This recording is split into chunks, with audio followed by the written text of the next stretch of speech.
गर्मियों की एक सुबह थी। सूरज की किरणें जब गांव की गलियों में बिखर रही थीं, तब अहमद अपनी छोटी सी दर्जी की दुकान के बाहर बैठा था। उसके हाथ में एक कपड़ा था जिसे वह बहुत ही लगन और मेहनत से सी रहा था।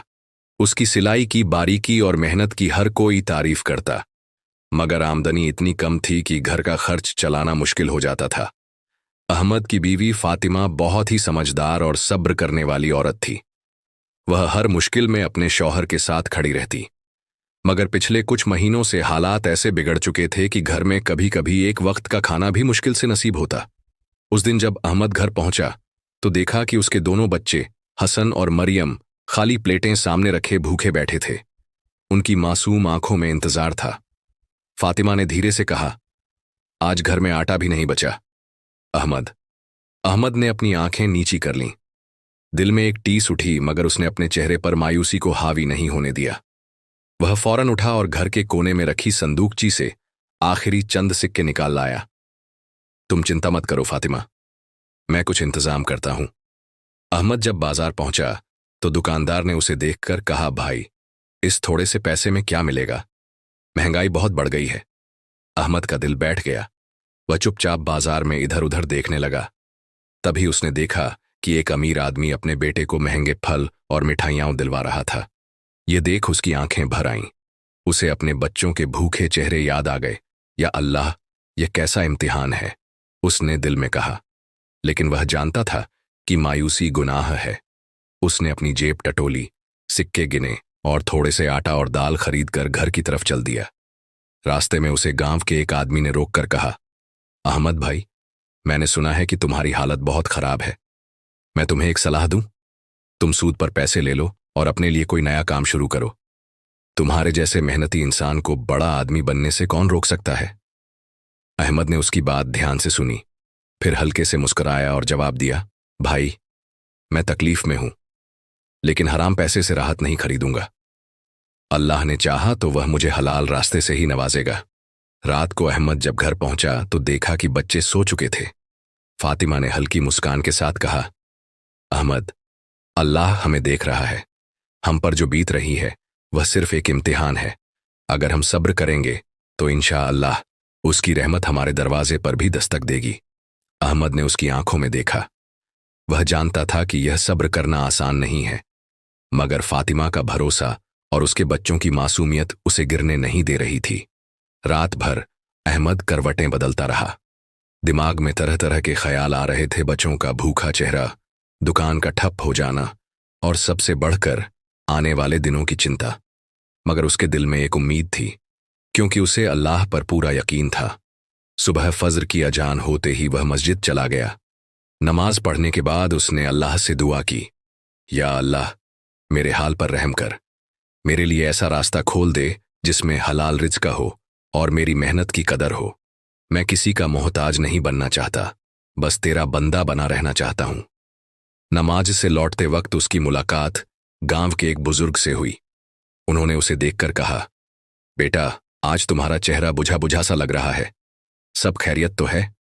अहमद ने हल्की मुस्कान के साथ जवाब दिया, अल्लाह का शुक्र है, बस थोड़ी परेशानियां चल रही हैं। बुजुर्ग ने सिर हिलाया और बोले, बेटा, याद रखना, जब कोई इंसान अल्लाह के भरोसे चलता है तो वह उसे कभी मायूस नहीं करता। बस सब्र रखो और मेहनत करते रहो। अहमद इस बात से थोड़ा तसल्ली पाकर अपनी दुकान की तरफ चल दिया, मगर जैसे ही वह वहां पहुंचा उसकी आंखें फटी की फटी रह गईं। दुकान जलकर राख हो चुकी थी। लोगों की भीड़ जमा थी। किसी ने बताया कि रात को दुकान में आग लग गई थी और सब कुछ जलकर खत्म हो गया। अहमद को अपनी आंखों पर यकीन नहीं हुआ। उसकी आंखों में आंसू आ गए। ये उसकी रोजी रोटी थी, उसका सहारा था, मगर अब कुछ भी नहीं बचा था। वह वहीं जमीन पर बैठ गया और अंदर ही अंदर अपने टूटते दिल को संभालने की कोशिश करने लगा। फातिमा भी भागती हुई आई और जब राख के ढेर में अपनी पूरी जिंदगी की मेहनत बर्बाद होते देखी तो उसकी आंखों से आंसू गिरने लगे। फातिमा ने कहा, अहमद, अब क्या होगा? अहमद ने खुद को संभाला और कांपती आवाज में कहा, जो अल्लाह को मंजूर था वही हुआ। वह हमें आजमा रहा है, हमें सब्र करना होगा। लोगों ने उसे तसल्ली दी, मगर कुछ लोग मजाक उड़ाने से भी पीछे नहीं हटे।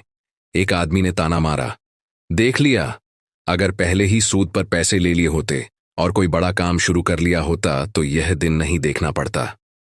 अहमद ने उसकी बात का जवाब नहीं दिया, बस चुपचाप आसमान की तरफ देखा और अपने अंदर से उठते सवालों को दबा लिया। अब अहमद के पास कोई चारा नहीं था। घर चलाने के लिए उसे कोई नया काम खोजना था। उसने फैसला किया कि वह शहर जाकर काम की तलाश करेगा। रात को जब वह घर पहुंचा तो बच्चों को भूख के मारे रोते देखा। वह अपनी बेटी मरियम को गोद में उठाकर बोला, बेटा, मैं जल्दी ही वापस आऊंगा और तुम्हारे लिए बहुत सारा खाना लेकर आऊंगा। फातिमा ने उसकी आंखों में देखा और कहा, अहमद, मैं जानती हूं कि हालात बहुत मुश्किल हैं, मगर मेरा दिल कहता है कि अल्लाह हमें बहुत बड़ी राहत देगा। अहमद ने हल्की मुस्कान के साथ कहा, इंशा अल्लाह, मैं बस अल्लाह के भरोसे जा रहा हूं। सुबह होते ही अहमद शहर की तरफ रवाना हो गया। उसके पास सिर्फ कुछ पुराने कपड़े और रास्ते का थोड़ा सा खाना था, मगर उसके पास सबसे बड़ी चीज थी, अल्लाह पर यकीन। अहमद गांव से रवाना हो चुका था। उसके कदम धीमे मगर दिल मजबूत था। रास्ते में उसने बार बार अल्लाह से दुआ की, या अल्लाह, तू मेरा सहारा है, मेरे लिए रहमत के दरवाजे खोल दे। शहर की सरहद पर पहुंचते ही उसने देखा कि वहां की दुनिया उसके गांव से बिल्कुल अलग थी। ऊंची ऊंची इमारतें, भीड़ भाड़, तेज रफ्तार से भागते लोग, सब कुछ नया था। मगर अब सवाल यह था कि काम कहाँ मिलेगा। अब अहमद भूखा प्यासा सड़कों पर भटकने लगा। एक जगह एक दुकान पर लिखा था, मजदूर चाहिए। वह जल्दी से अंदर गया और मालिक से बोला, जनाब, मुझे काम की सख्त जरूरत है, कोई भी मेहनत का काम कर लूंगा। मालिक ने उसे ऊपर से नीचे तक देखा और कहा, काम तो है, लेकिन पहले हमें गारंटी चाहिए। तुम्हें कुछ पैसे जमा करने होंगे, फिर काम मिलेगा। अहमद का दिल टूट गया। उसके पास तो किराए के पैसे भी नहीं थे। उसने मायूस होकर कहा, जनाब, मेरे पास कुछ भी नहीं, मगर मैं ईमानदारी से मेहनत करने के लिए तैयार हूं। मालिक हंसने लगा और ताने मारते हुए बोला, फिर तो तुम्हारे लिए यहां कोई जगह नहीं, जाओ, कहीं और जाओ। अहमद भारी कदमों से वहां से निकल गया। पहली रोशनी का किरण दिन ढल चुका था। भूख के मारे उसकी हालत खराब हो रही थी। उसने सोचा कि किसी मस्जिद में जाकर रात गुजार ले। रास्ते में एक बूढ़ा आदमी सड़क किनारे खड़ा था। उसके हाथों में भारी बोरी थी, जिसे वह उठाने की कोशिश कर रहा था। अहमद ने आगे बढ़कर कहा, चाचा, मैं मदद कर दूं। बूढ़े आदमी की आंखों में राहत झलक आई। बेटा, अगर तुम मेरी मदद कर दोगे तो अल्लाह तुम्हें बेइंतहा बरकत देगा। अहमद ने बोरी उठाई और बूढ़े के साथ चल पड़ा। वह आदमी एक छोटे से घर में पहुंचा और अंदर बुलाया। वहां उसकी पत्नी भी बैठी थी। बेटा, तुम भूखे लग रहे हो, पहले खाना खा लो, फिर तुम्हारी मजदूरी तय करेंगे। अहमद की आंखों में आंसू आ गए। उसने कभी नहीं सोचा था कि उसे इस शहर में कोई इतना अपना समझेगा। उसने खाना खाया और शुक्र अदा किया। बूढ़े ने कहा, अगर तुम चाहो तो हमारे लिए काम कर सकते हो। मैं गली गली जाकर फल बेचता हूं। अगर तुम मेरी मदद कर सको तो तुम्हें हर रोज कुछ पैसे और खाना मिल सकता है। अहमद ने खुशी खुशी हां कह दी। अगले दिन से अहमद ने बूढ़े के साथ फल बेचना शुरू किया। वह आवाज लगाकर फल बेचता और लोग उसकी ईमानदारी से खुश होते। धीरे धीरे उसका काम अच्छा चलने लगा। मगर एक दिन जब वह बाजार में फलों की रेहड़ी लगा रहा था, तभी कुछ गुंडे वहां आ गए। उन्होंने उसकी रेहड़ी उलट दी और बोले, यह जगह हमारी है, अगर यहां काम करना है तो हमें हफ्ता देना होगा। अहमद का खून खौल उठा, मगर उसने सब्र किया और धीरे से बोला, भाई, मैं एक गरीब इंसान हूं, सिर्फ मेहनत करके अपने बच्चों का पेट पालना चाहता हूं। गुंडों ने उसकी बात अनसुनी कर दी और धमकी देकर चले गए। अहमद वहां बैठ गया और सोचने लगा, या अल्लाह, हर कदम पर एक नई मुश्किल क्यों? क्या मेरी मेहनत कभी रंग लाएगी? मगर वह नहीं जानता था कि उसकी सब्र और तवक्कुल की परीक्षा अभी और बढ़ने वाली है। अहमद फलों की रेहड़ी उलटी हुई देखता रहा। उसका दिल बैठ गया था। गुंडों की धमकी उसके कानों में गूंज रही थी। अगर यहां काम करना है तो हफ्ता देना होगा। बूढ़े चाचा, जिनके साथ वह काम करता था, दौड़ते हुए आए और घबराए हुए बोले, बेटा, ये लोग बहुत खतरनाक हैं। अगर हमने इन्हें पैसे न दिए तो हमें यह जगह छोड़नी होगी। अहमद ने गहरी सांस ली और धीरे से कहा, चाचा, यह मेरी रोजी रोटी है। मैं अपनी मेहनत की कमाई किसी को जबरदस्ती नहीं दूंगा। अल्लाह पर भरोसा है, वह जरूर मदद करेगा। बूढ़े चाचा दुखी होकर बोले, बेटा, मैं बूढ़ा हो चुका हूं, अब हिम्मत नहीं रही। मैं यह धंधा बंद कर रहा हूं। तुम चाहो तो कोई और काम देख लो। अहमद का आखिरी सहारा भी छिन गया। रात को अहमद सोच में डूबा हुआ था।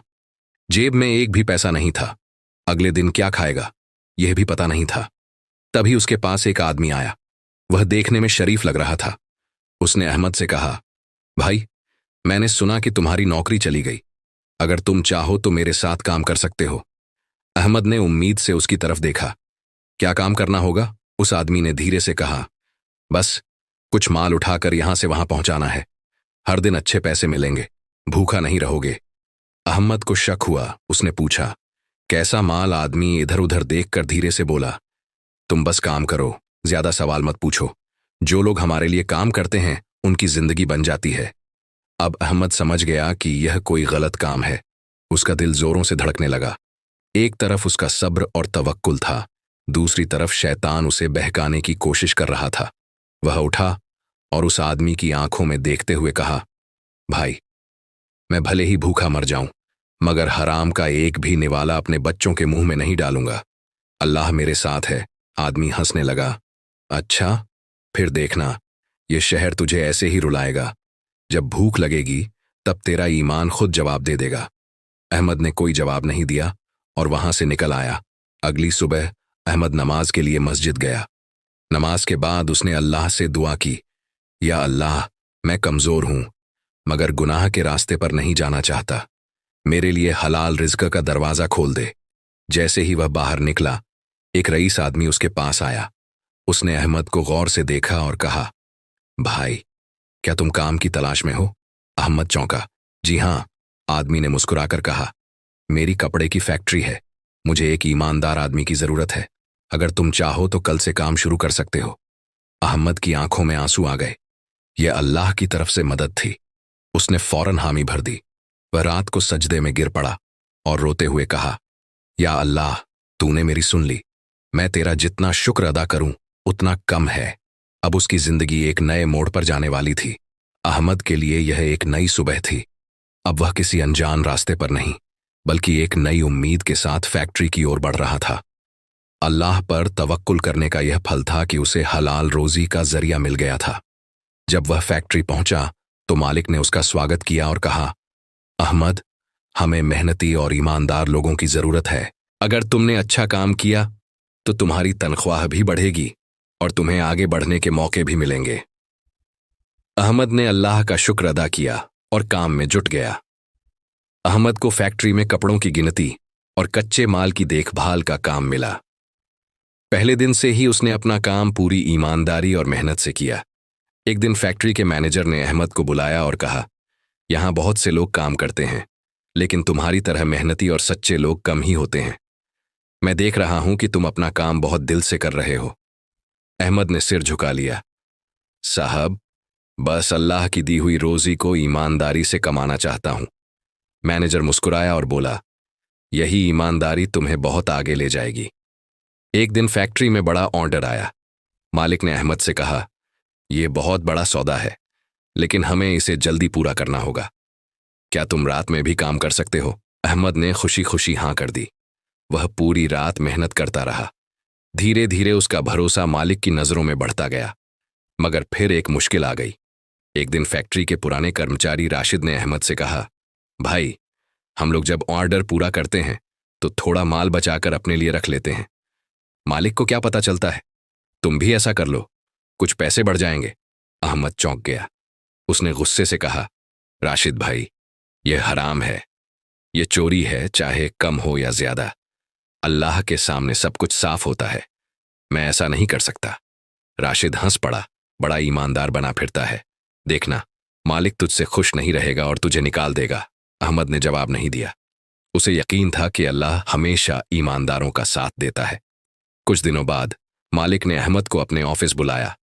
अहमद को थोड़ी घबराहट हुई, मगर जैसे ही मालिक ने मुस्कुराते हुए कहा, अहमद, तुमने कम समय में इतना अच्छा काम किया है कि मैं बहुत खुश हूं।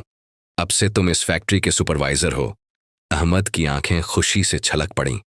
उसने शुक्र के साथ कहा, यह सब अल्लाह की रहमत है। अब वह एक नई जिम्मेदारी के साथ आगे बढ़ने वाला था। मगर उसकी असली परीक्षा अब भी खत्म नहीं हुई थी। अहमद अब फैक्ट्री का सुपरवाइजर बन चुका था। उसकी ईमानदारी और मेहनत की वजह से मालिक ने उसे यह जिम्मेदारी दी थी। मगर यह तरक्की सबको रास नहीं आई। फैक्ट्री के कुछ पुराने कर्मचारी, खासकर राशिद, इस फैसले से खुश नहीं थे। वह अहमद से जलने लगा और उसकी बुराई करने के मौके तलाशने लगा। एक दिन राशिद अपने कुछ साथियों के साथ बैठा था। उसने गुस्से में कहा, ये गरीब गांव का लड़का हम पर हुक्म चलाएगा, यह नहीं चलेगा। कुछ ऐसा करना होगा कि यह खुद ही भाग जाए।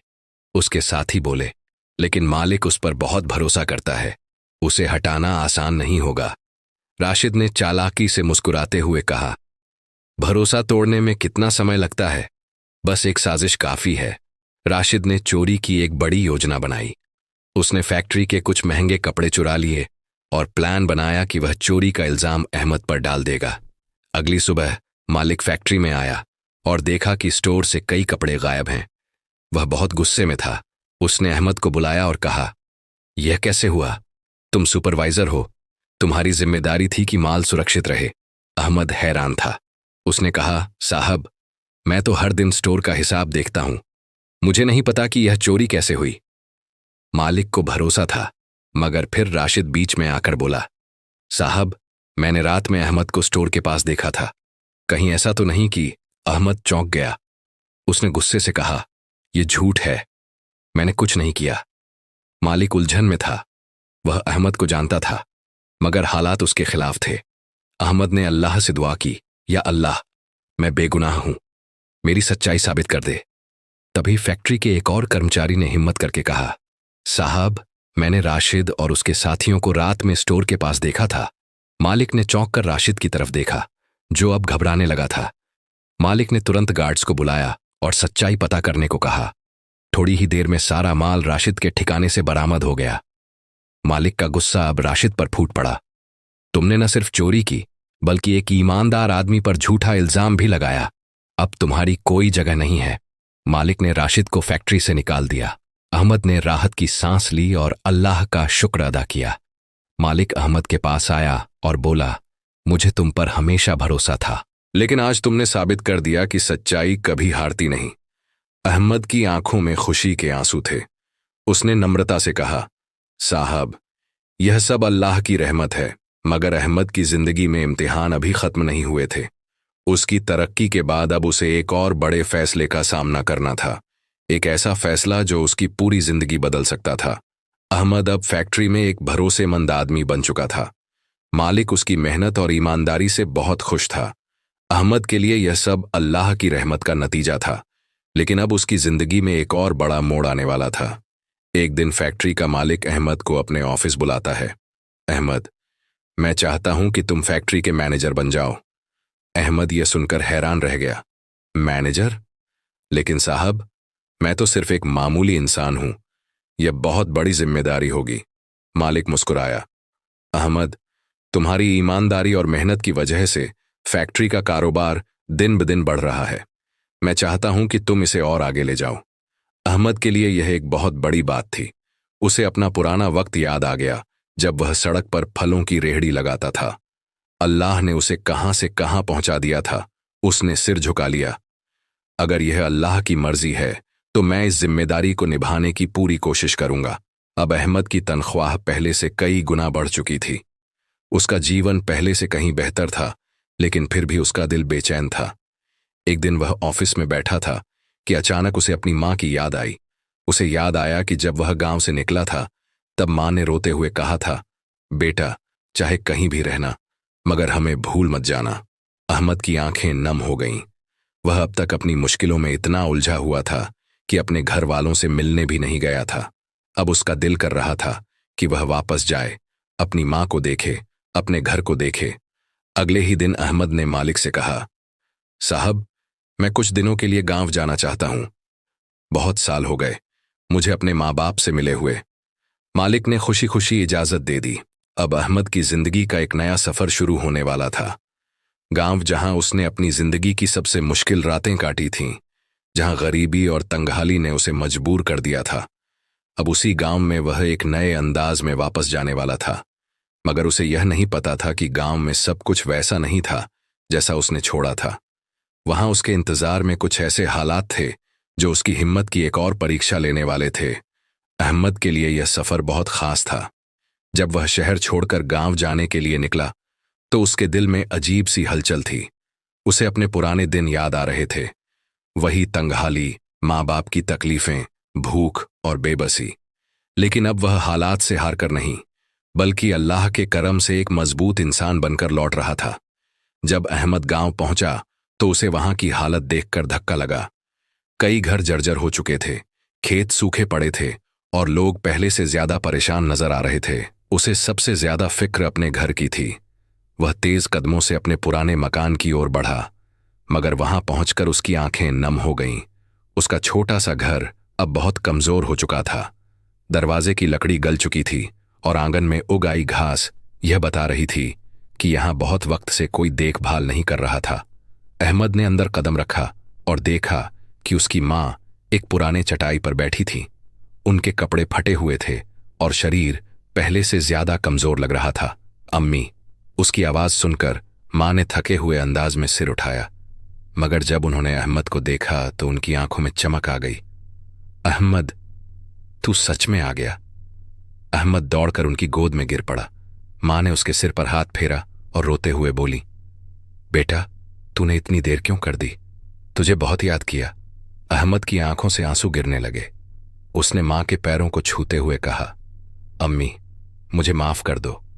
मैं तुमसे दूर तो चला गया था, मगर अल्लाह की कसम हर दिन तुम्हारी याद आती थी। मां ने गहरी सांस ली और कांपती आवाज में कहा, तेरे अब्बू अब इस दुनिया में नहीं रहे बेटा। यह सुनते ही अहमद को झटका लगा। अब्बू? मां की आंखों से आंसू बहने लगे। तेरे जाने के बाद वह बहुत कमजोर हो गए थे। गरीबी और बीमारी ने उन्हें तोड़ दिया। उन्हें आखिरी वक्त तक तेरा इंतजार था। लेकिन अहमद वहीं जमीन पर बैठ गया। उसे अपने अब्बू का चेहरा याद आ रहा था, उनकी वो मेहनत, वो संघर्ष जो उन्होंने अपने बच्चों के लिए किया था। उसकी रूह तक कांप गई। उसने अपनी मां को गले लगाते हुए कहा, अम्मी, अब मैं यहां हूं। अब मैं तुम्हें कभी अकेला नहीं छोड़ूंगा। अगले दिन अहमद गांव में घूमने निकला। उसने देखा कि उसके बचपन के दोस्त और पड़ोसी भी पहले से ज्यादा गरीब हो चुके थे। वह सोचने लगा, क्या फायदा ऐसी तरक्की का अगर मैं अपनी ही मिट्टी के लोगों की मदद न कर सकूं। अहमद ने अपने दिल में पक्का इरादा कर लिया, वह अकेला नहीं बदलेगा, बल्कि अपने गांव की हालत भी बदलेगा। लेकिन उसे अंदाजा नहीं था कि कुछ लोग उसकी इस वापसी से खुश नहीं थे। कुछ ऐसे लोग जो नहीं चाहते थे कि गांव बदले और खुशहाली आए। अहमद ने अपने गांव की हालत देखकर फैसला कर लिया था कि अब वह यहां बदलाव लाएगा। वह न सिर्फ अपनी मां का सहारा बनेगा, बल्कि पूरे गांव की मदद करेगा। लेकिन उसे अंदाजा नहीं था कि उसकी इस सोच से कुछ लोग परेशान हो उठेंगे। अहमद ने सबसे पहले गांव वालों को इकट्ठा किया और कहा, भाइयों और बहनों, मैंने देखा कि हमारे गांव में गरीबी और तंगहाली बढ़ गई है। हम मिलकर इसे बदल सकते हैं। मैं चाहता हूं कि हम सब मेहनत करें और अपने हालात बेहतर बनाएं। गांव के बुजुर्गों ने उसकी बात ध्यान से सुनी। कुछ लोगों के चेहरों पर उम्मीद जगी, लेकिन कुछ लोग जलन से भर गए। वही गांव का जालिम जमींदार मलिक हारिस, जो गरीबों को दबाकर रखता था, अहमद की बातें सुनकर गुस्से में आ गया। उसने अपने चेलों से कहा, अगर यह लड़का कामयाब हो गया तो हमारी बादशाहत खत्म हो जाएगी। हमें इसे रोकना होगा। मलिक हारिस की धमकी। अगले दिन अहमद जब अपने पुराने दोस्तों के साथ गांव के खेतों में काम करने की योजना बना रहा था, तभी मलिक हारिस वहां आ गया। उसने गुस्से से कहा, अहमद, तू कौन होता है गांव के लोगों को बदलने वाला? ये लोग मेरे दिए हुए कर्ज में डूबे हुए हैं। इनकी हालत जैसी है वैसी ही रहेगी। अहमद ने निडर होकर जवाब दिया, मलिक हारिस, अगर तुमने इन्हें कर्ज दिया है तो इन्हें उससे आजाद करने की भी जिम्मेदारी तुम्हारी है। लेकिन तुमने सिर्फ अपना फायदा देखा। अब यह लोग अपनी मेहनत से खुद को बदलेंगे और मैं इनके साथ हूं। मलिक हारिस को यह सुनकर गुस्सा आ गया। देख लेना अहमद, तेरा यह घमंड जल्द ही टूट जाएगा। अहमद ने गांव वालों के साथ काम शुरू किया। उसने शहर में अपने मालिक से बात की और उनसे गांव के लोगों को काम देने की गुजारिश की। अहमद के मालिक ने उसकी ईमानदारी देखकर मदद का वादा किया और कहा, तुम्हारे गांव के लोगों को अगर काम चाहिए तो मेरी फैक्ट्री में उनके लिए दरवाजे खुले हैं। यह खबर सुनते ही गांव वालों में खुशी की लहर दौड़ गई। अब धीरे धीरे हालात बदलने लगे। गांव के नौजवान काम पर जाने लगे, खेतों की उपज बढ़ने लगी और लोगों में नई उम्मीद जाग उठी। लेकिन मलिक हारिस यह सब देखकर जल भुन गया। उसने एक खतरनाक साजिश रच डाली। एक रात जब अहमद अपनी मां के पास बैठा था, तभी अचानक दरवाजे पर जोर की दस्तक हुई। जब अहमद ने दरवाजा खोला तो सामने गांव के कुछ लोग खड़े थे। उन्होंने घबराए हुए कहा, अहमद भाई, मलिक हारिस ने तुम्हारे खिलाफ इल्जाम लगा दिया है कि तुमने उसकी जमीन पर कब्जा कर लिया है। अहमद चौंक गया। यह क्या बकवास है? लोगों ने कहा, उसने पंचायत बुलाई है और कहा है कि अगर तुम बेगुनाह हो तो सबके सामने साबित करो। अहमद समझ गया कि यह सब एक सोची समझी चाल है। अब उसके सामने दो रास्ते थे, या तो वह गांव छोड़कर चला जाए या फिर इस झूठे इल्जाम के खिलाफ डटकर खड़ा हो जाए। लेकिन अहमद ने हमेशा अल्लाह पर भरोसा किया था। उसने फैसला कर लिया कि वह इस जाल से लड़ेगा और सच्चाई की जीत होगी। मगर उसे यह नहीं पता था कि यह जंग इतनी आसान नहीं होगी। गांव के चौपाल में भीड़ जुटी थी। मलिक हारिस अपने आदमियों के साथ पंचायत में बैठा था। उसके चेहरे पर शिकारी की तरह एक घिनौनी मुस्कान थी। आज वह अहमद को गांव वालों की नजरों में गिराकर उसकी इज्जत खत्म करना चाहता था। अहमद ठहर कर खड़ा था। उसकी मां दूर बैठी दुआ कर रही थी कि अल्लाह उसके बेटे की बेगुनाही साबित करे। गांव के बुजुर्गों में से एक हाजी साहब बोले, मलिक हारिस, तुम्हारा इल्जाम क्या है? मलिक हारिस ने बनावटी गुस्से से कहा, यह अहमद एक गरीब बनकर गांव लौटा था, लेकिन अब देखो, अचानक इसके पास पैसे कहां से आ गए? यह चोरी और धोखाधड़ी कर रहा है। इसने मेरी जमीन पर कब्जा कर लिया है। गांव में कानाफूसी होने लगी। कुछ लोग अहमद को ईमानदार मानते थे तो कुछ इस इल्जाम से उलझन में पड़ गए। अहमद ने निडर होकर कहा, मैंने कोई चोरी या धोखा नहीं किया है। मैं शहर में अपनी मेहनत और ईमानदारी से आगे बढ़ा। और जहां तक तुम्हारी जमीन की बात है, मलिक हारिस, तुम झूठ बोल रहे हो। मलिक हारिस गुस्से से बोला, अगर मैं झूठा हूं तो साबित करो। अहमद ने कहा, ठीक है, मैं साबित करूंगा, लेकिन अगर मैं सच्चा निकला तो फिर पंचायत तुम्हें सजा देगी। गांव के बुजुर्गों ने हामी भर दी। हां, अगर तुम्हारे खिलाफ इल्जाम गलत निकला तो मलिक हारिस को इसकी सजा मिलेगी।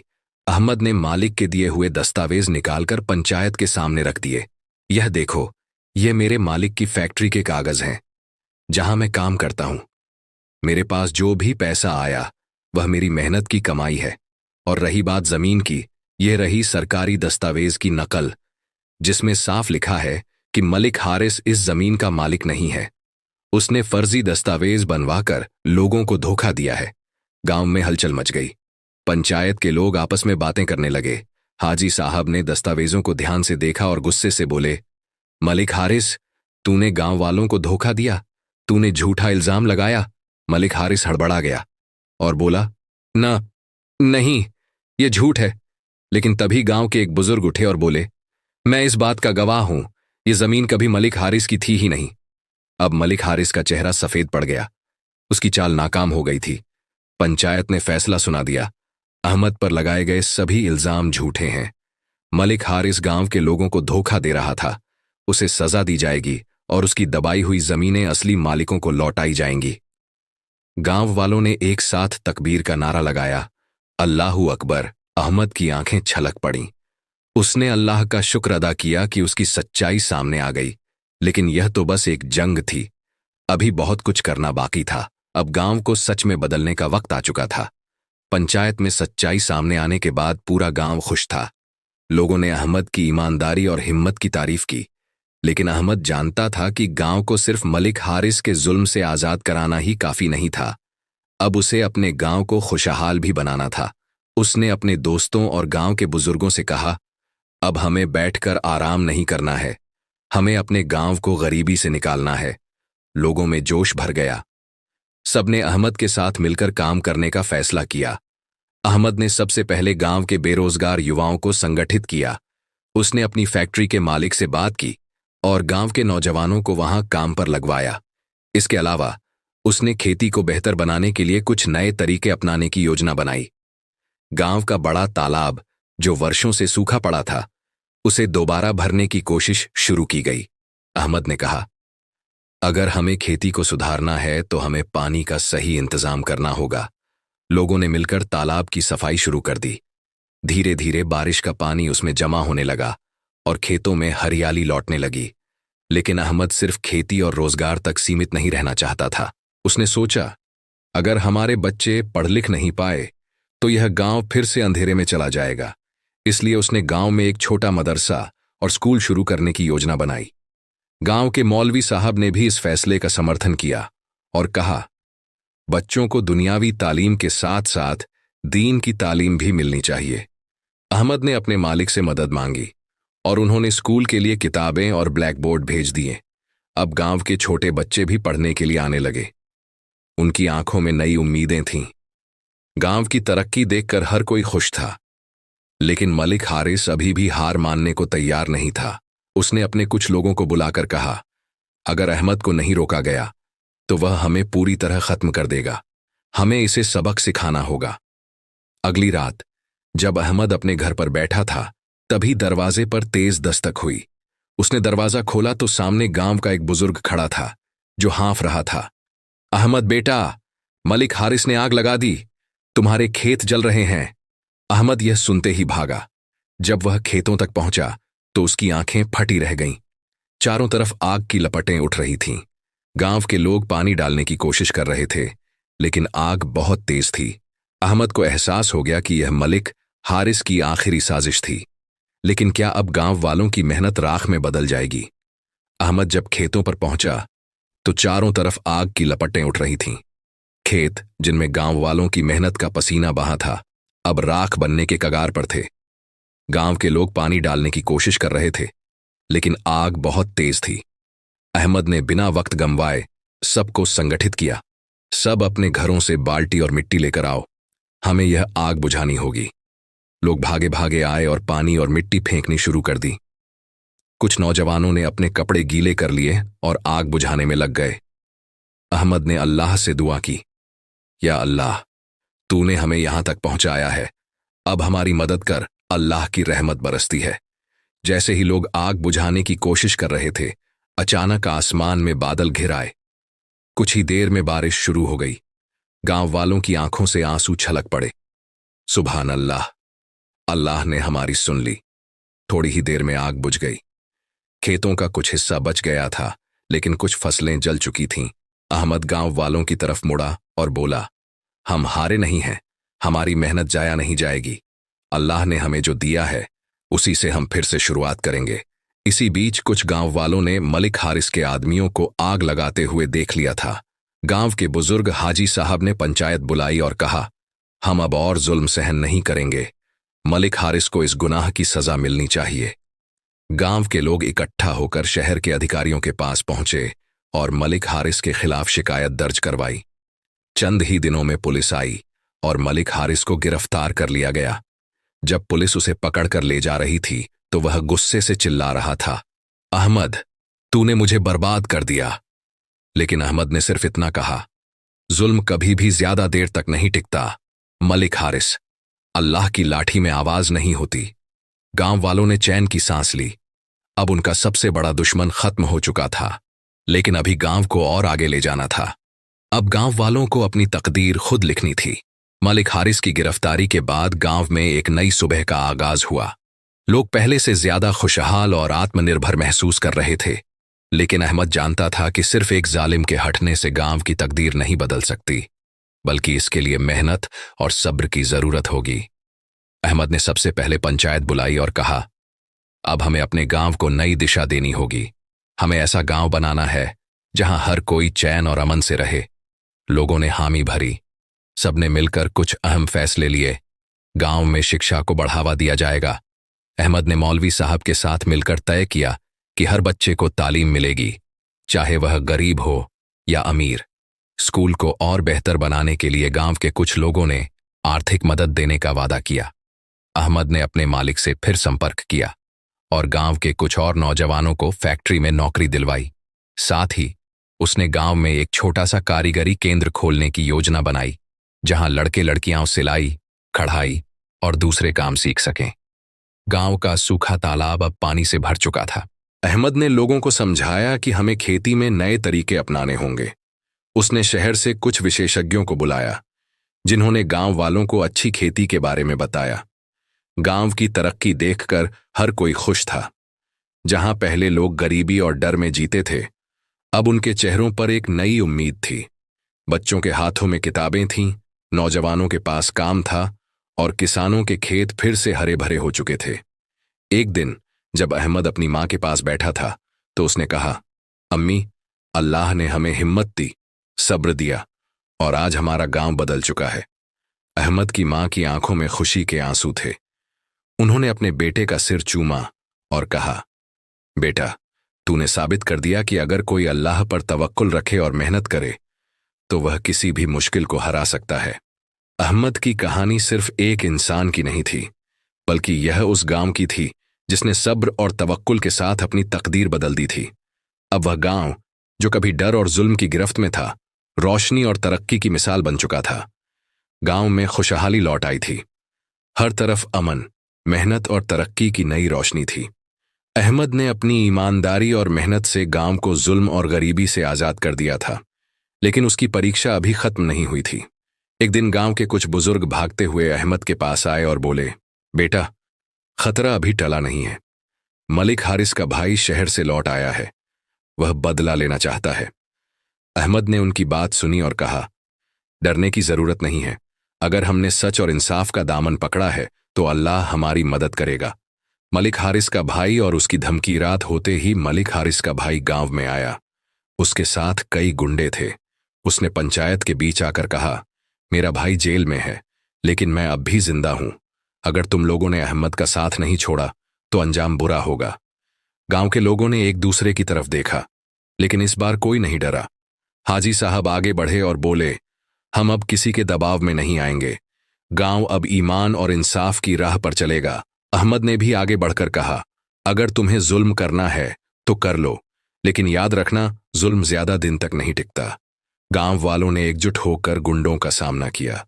जब उन्होंने देखा कि पूरा गांव एक साथ खड़ा है तो वे घबरा गए। कुछ ही देर में पुलिस भी आ गई और मलिक हारिस के भाई को गिरफ्तार कर लिया गया। अब गांव पर कोई खतरा नहीं था। अहमद ने गांव वालों की तरफ देखा और कहा, हमने यह साबित कर दिया कि अगर इंसान अल्लाह पर भरोसा रखे, सच्चाई के साथ खड़ा रहे और मेहनत करे तो कोई भी ताकत उसे नहीं हरा सकती। गांव के लोग खुशी से झूम उठे। उन्होंने फैसला किया कि अब यह गांव हमेशा अमन, मेहनत और तरक्की की राह पर चलेगा। अहमद की मां ने अपने बेटे को देखा और मुस्कुराकर कहा, बेटा, तूने सिर्फ अपना नहीं बल्कि पूरे गांव का मुकद्दर बदल दिया है।